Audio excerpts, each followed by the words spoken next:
Hi there, welcome to part 2 of the Luthier's Lair series on the GazzBass Falcon Bellissimo. Series 2, Franco di Donato, signature model. I'm having a lot of fun doing this bass. There has been some delays, but everything is starting to mesh together.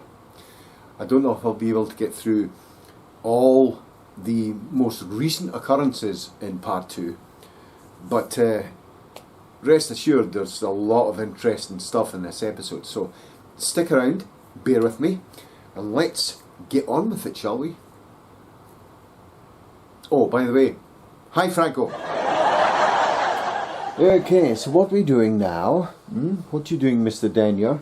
Well, what we're doing is, at this stage I usually cut big chunks out of the blank just to check the neck fit and the scale. This is a 22 fret neck, but what I'm checking right now is the heel fit, which is, this is my standard heel fit right here, and that's my standard neck profile, which is very thin. I think Franco will like this, so let's try it.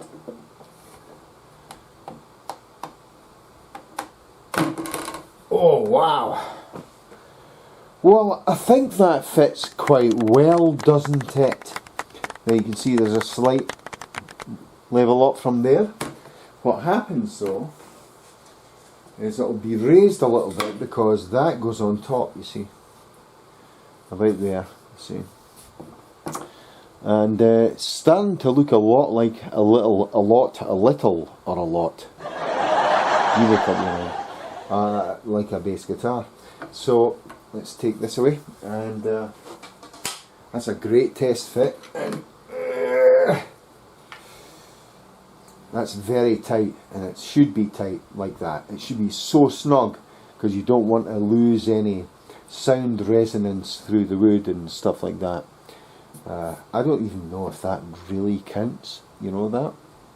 People say, oh yeah, it makes a difference. Well yeah, if the whole guitar was made of steel it might make a difference. But you know, I think that's an old wives' tale and a myth. In my experience it has been, but anyway. Okay, update on the hip shot bridge. Yes, I have made a template for it, like I showed you before, and there it is there. Nice routing template for my shot bridge. It'll go there, as you can see. Size that up. There you go. It goes about there. I'll route that out to 0.125 of an inch deep, and that's where the hip shot bridge will sit, if I get it. And I better get it. Even if I do write this cavity out, I have alternatives, so it's okay. All is not lost, but this is a beautiful blank. It's going to get worked as I go along, you know. It's all rough right now, but it's looking fantastic, and I'm totally excited for it. Especially, I've got something special going on behind here that will happen when the neck gets fitted, and I'm going to have a peaked blend in there, because the cutouts that Franco wants are very close to the end of the neck, so I need a surface area for the neck to join, and I do not do through necks. I always do bolt-on necks. It's much easier to maintain, much easier to adjust your bass, much easier period for everything. So that's why I do bolt-ons. Okay, onwards and upwards. So what do we have now? Well, now we have a recess there for the hip shot bridge that's going to go in there. It's 0.125 of an inch deep, or 1/8 of an inch deep. Okay, and the bridge will just drop in there. Hopefully hip shot's drawings are correct, and else I'll be rather cross, I really will, and it's just a case of me just tidying up the route edges just to make sure everything's nice and straight, nice and even, make sure everything's okay, and it does look very good. Sweet. Looks very sweet right now. And what I've done is I made a mock-up of the bridge. So there's the bridge. Then it goes, oh, I didn't put curved edges on it, so it might not fit. Which fits in there nicely, right? And I've got some spare pickup rings that I use for sizing things up. These are walnut, but Franco is going to get maple. See, I'll go there. See, go like this thing. So it's starting to take shape, right? It's starting to look a little bit like a base. Cavity, of course, all nicely done. And the next stage is to cut the body shape out.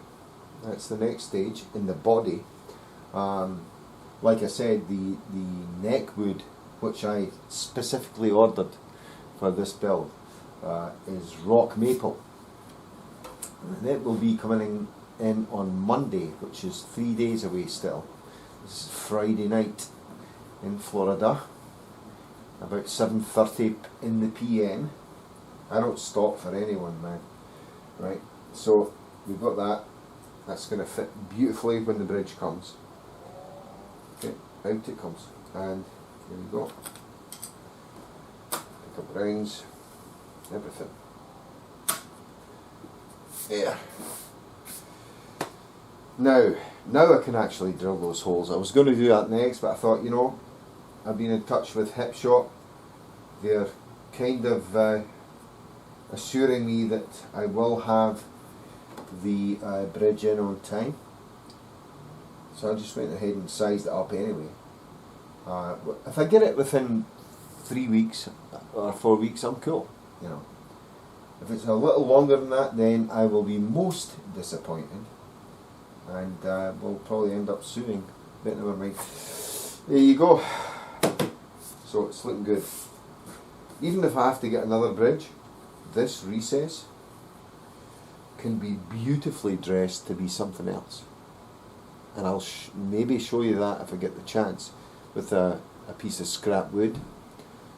You would be stunned at what you could do with something like this. But anyway, on to the next.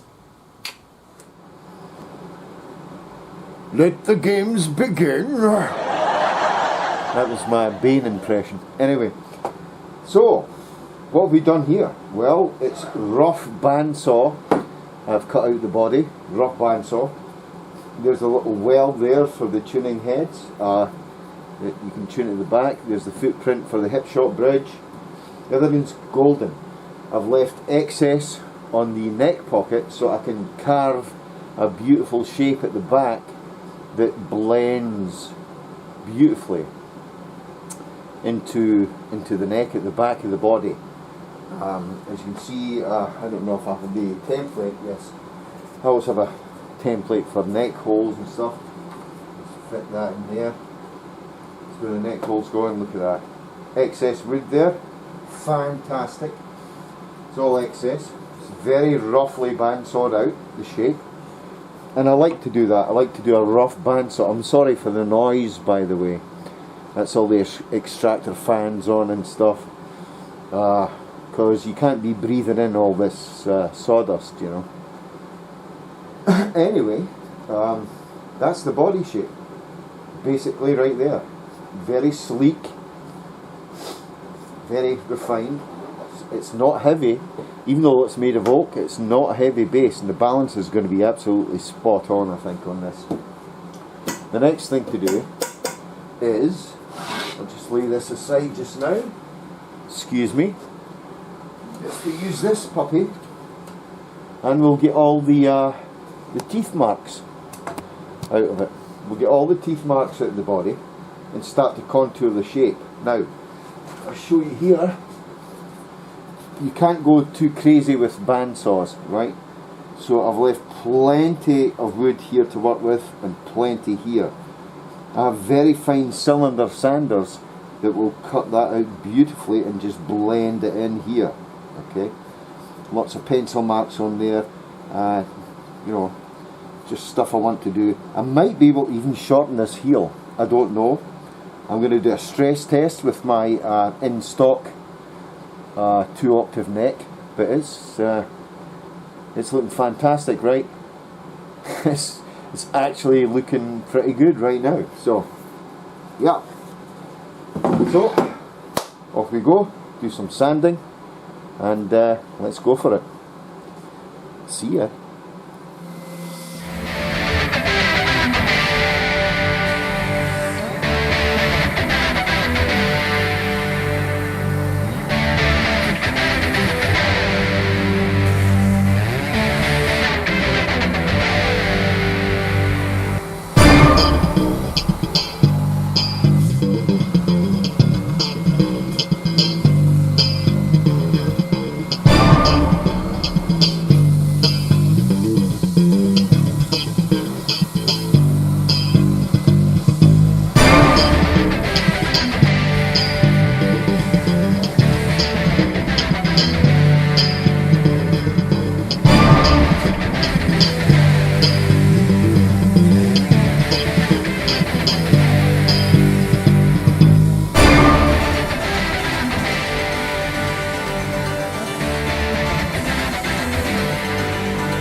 Oh, what a noisy brute that is, eh? Actually, I just wanted to mention that, you know, there are natural curves in nature, and one of the curves that you can achieve is with the human body. And as I slide the piece around there, I just know the curve that I should be getting in the body. And of course, you know, I make templates of all my bases and stuff, but nothing beats just feeling the wood as you shape it. You can't get that really from a CNC.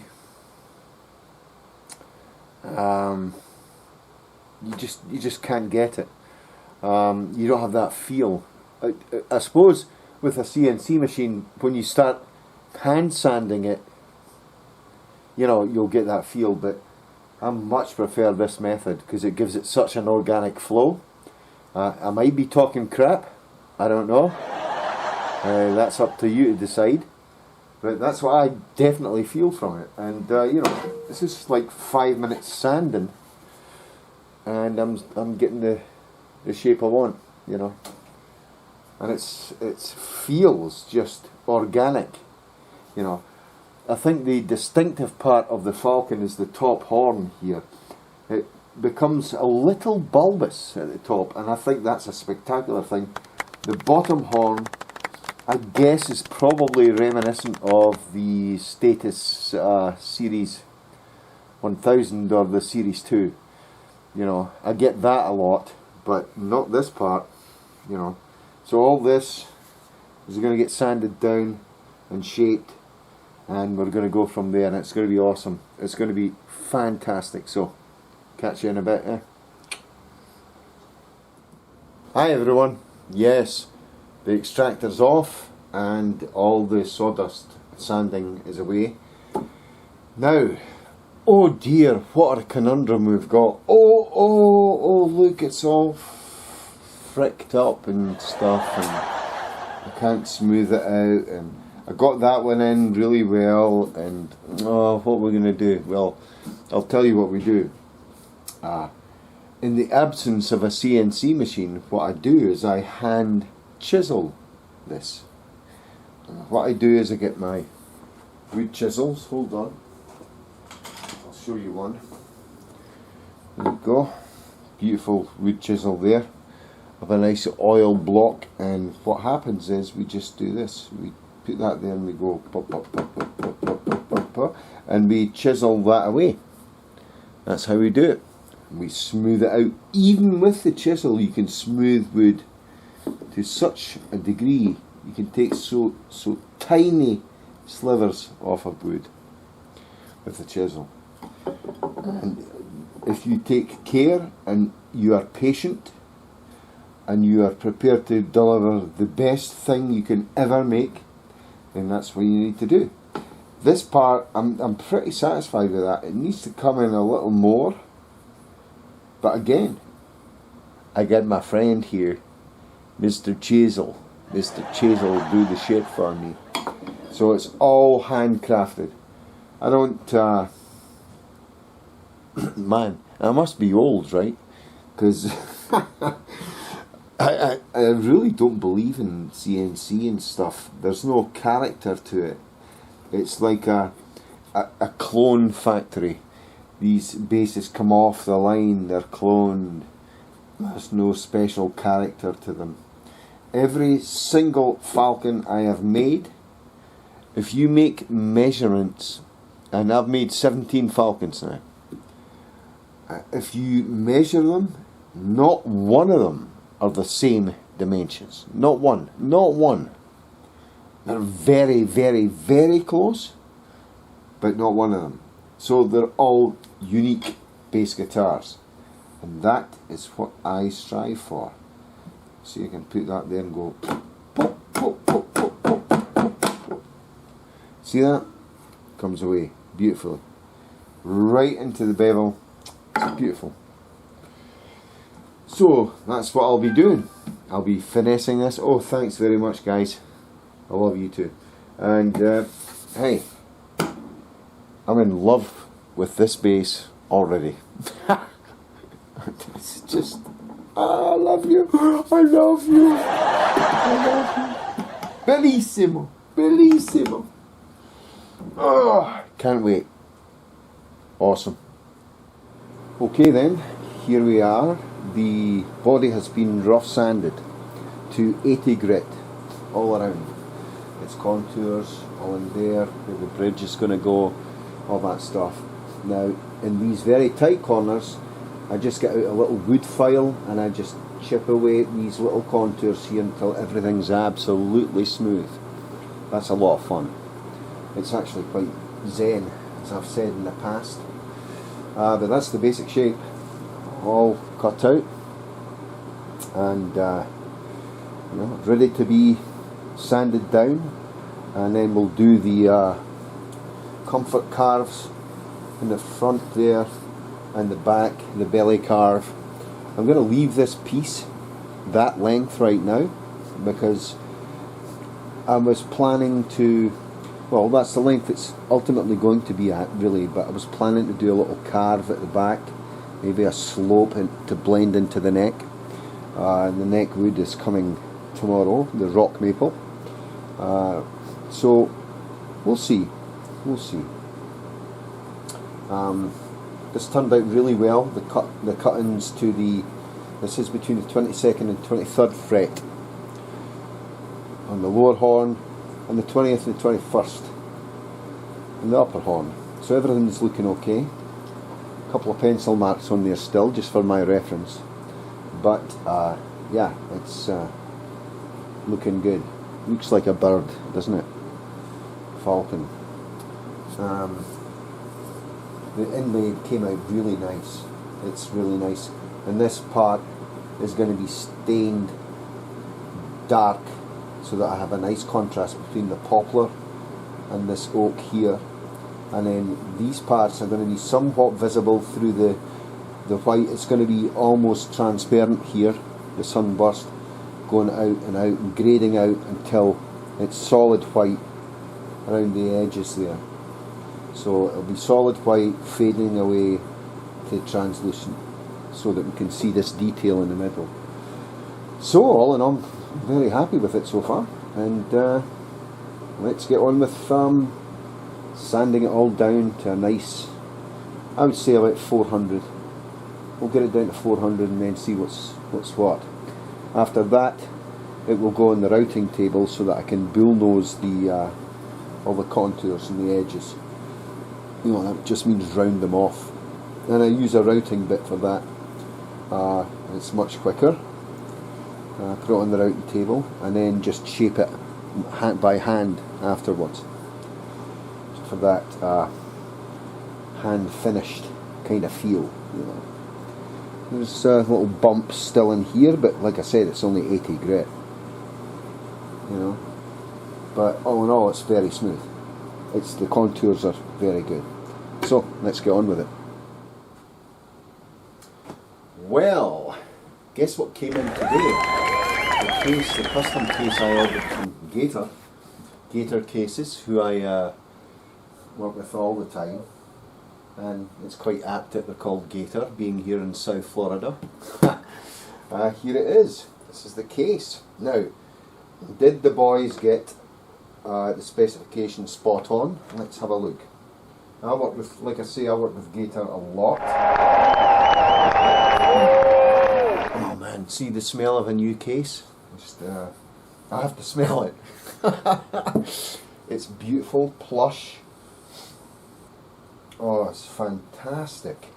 Alright, here's the proof of the pudding is in the eating. So let's see. Oh my god, it's absolutely spot on. I mean, it's, oh my god, there's not even wiggle room here. Now when I sand the body down, it's going to lose a little dimension, but not much. I mean, look at that. Oh my god, look how good that fits. Look at the fit. That is absolutely beautiful. Half shell flight case. Even has TSA stickers on it and everything. Accepted luggage locks on the label there. So there's the keys right there. I'll not lose them. And they've given me a great warranty. Yeah. Inspected batch number 40 from just the end of 2020 there. Beautiful. It's absolutely awesome. It's so nice. I mean, Gator's workmanship in their cases is second to none, I've found. And let's see if this just closes.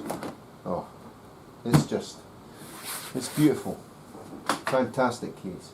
And of course this will go in one of my big shipping boxes that I have.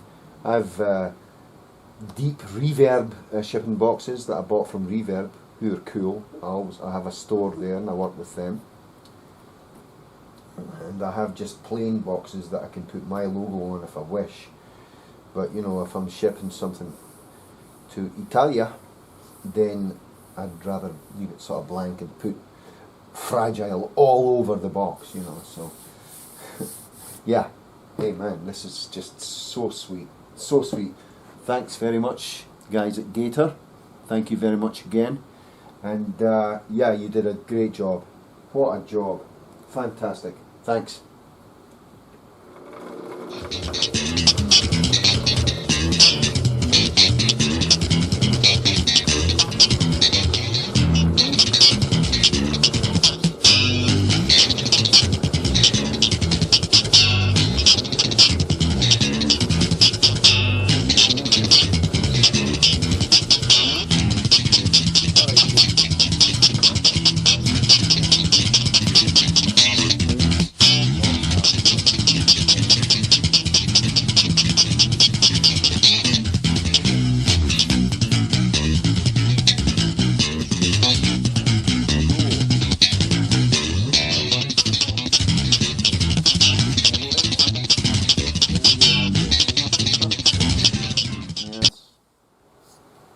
Hey folks, I don't know if you know this, you know, I've really roughed this out and I've still got to polish and file in the cutouts here to make it nice and blended into the body, but I want this nice peak here blending into the neck.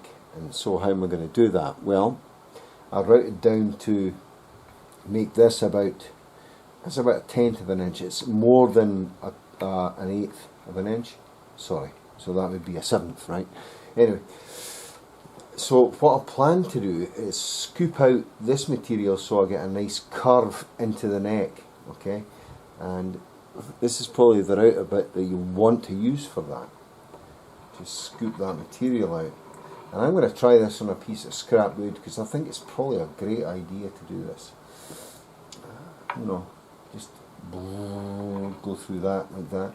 There's going to be some way to do it, and the ball bearing might be on the wrong end of the outer bit there, so we'll need to see.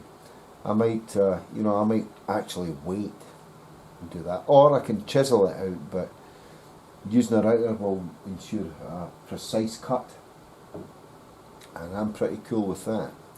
This might be awesome, you know, because if I put that there, it's going to go on like this. That'll cut in though, you know. So I'm going to try it in a scrap piece of wood and see how it turns out. I think it'll be beautiful. That scoop down into the neck, flowing through like that. I think that'll be beautiful. So I'm going to try that in a scrap piece. Awesome. Okay, okie dokie. Beginning the neck carve at the back. Now, why is it all squinty looking? Well, it's not squinty looking at all. That's got to be blended in still. And this is all by hand.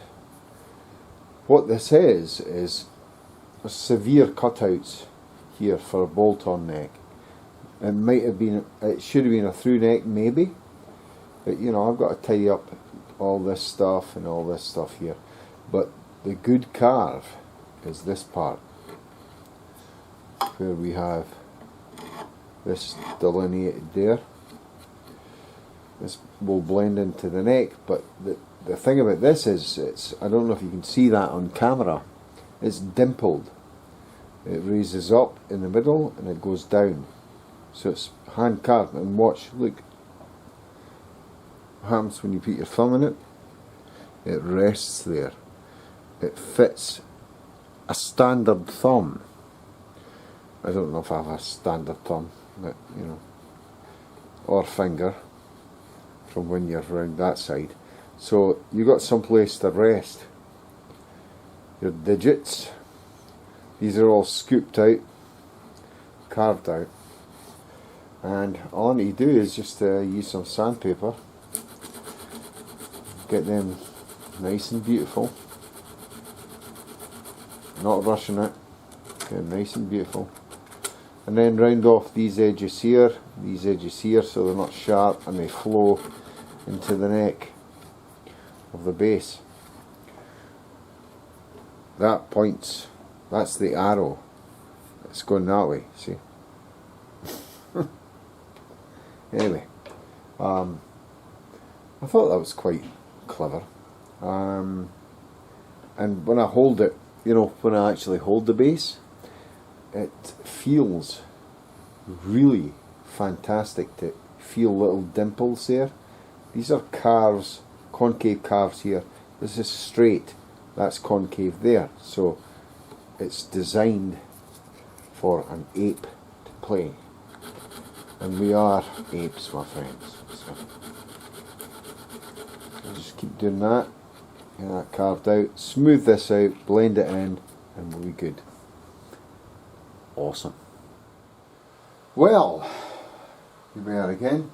I've just come up with a nice innovation. I hope nobody steals it. I might have to patent it. But wait a minute. There we go. Takes a lot of patience to do this. This is the, as you can see, the back of the GazzBass Falcon Bellissimo Series 2 for my superb friend Franco Di Donato. And this is where the plate would go, right? Okay. Now, the cutouts are such that you can get to the 24th fret. So where's the stability for the neck if it's bolt on, right? It's a bolt on neck. I don't make through necks. Don't believe in them. I've done it once before. It's just not worth it. You know, for maintainability, to maintain your base, you have to be able to take it apart, alright? So, here's my, this is an old neck I have that's 2-octave neck, and then this is the one I used to size up, and watch this.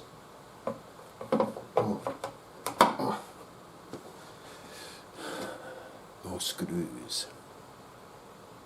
Now, what is the point of this? Well, what I have here is I have dimpled the wood here and here, so that when you come round, your thumb has a natural resting place when you're going round here. Look, I mean, I got small hands, and I can put my hands right round, nearly round it.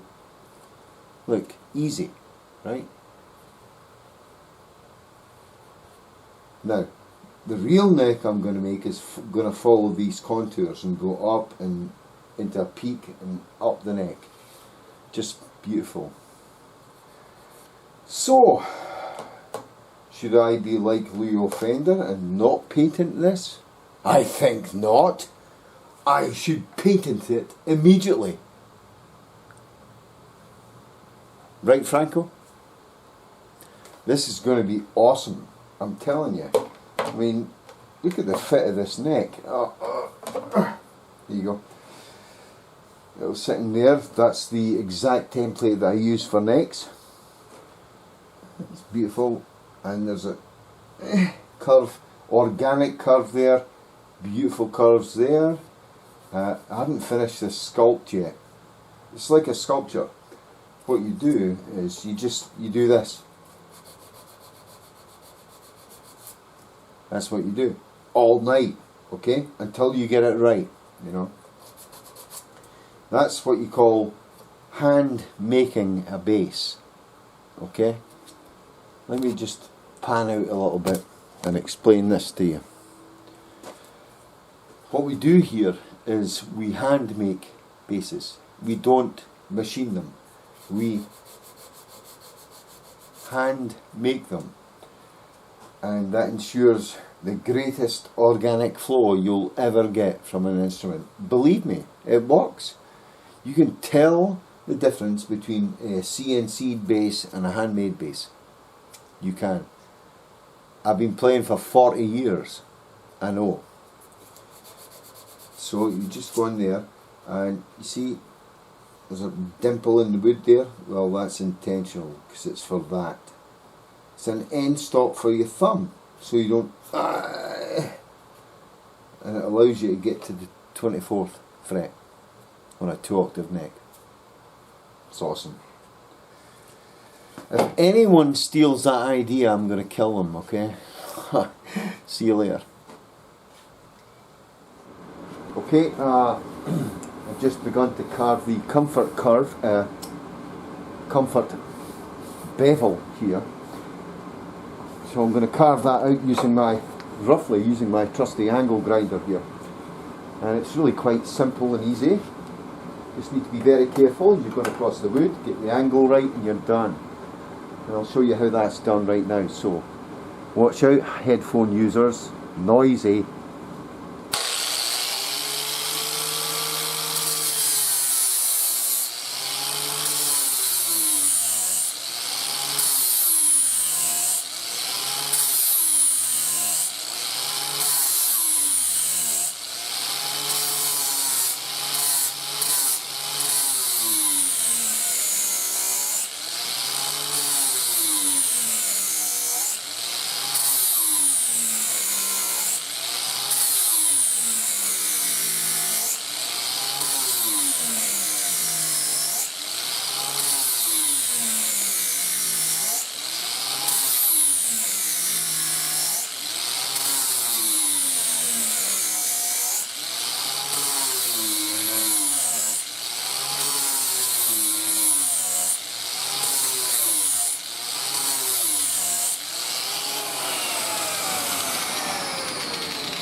Sorry about the halo at the back there. Yeah, so, and sorry about the halo there, so, and there.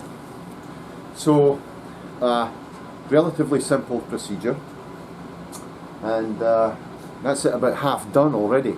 So I just rough out the carve there, and then we'll sand it down to a beautiful smooth shape. So I'm going to go finish that up, catch you in a bit, okay? Well, that's about all we've got time for in part 2, or all the time I want to put into part 2 actually, because I want to spread this out and make it really consumable and interesting for all you guys out there, especially Franco. But I'm keeping a personal journal for Franco, and we're having a lot of fun going back and forward, and you know, working things out as we go along. It's been fantastic so far. I mean, I'm having a ball here, you know. So anyway, until part 3, until the next time, and these videos won't be released in my usual schedule. You know, this is a special build, so they're going to be released as and when I have the material prepared. I've actually filmed about I think it's about 14 hours of footage so far, and that'll all be edited down, and I'll give you the most crucial parts. So until the next time, stay safe, be good, and catch you later. Cheers everyone, have a great time, bye bye.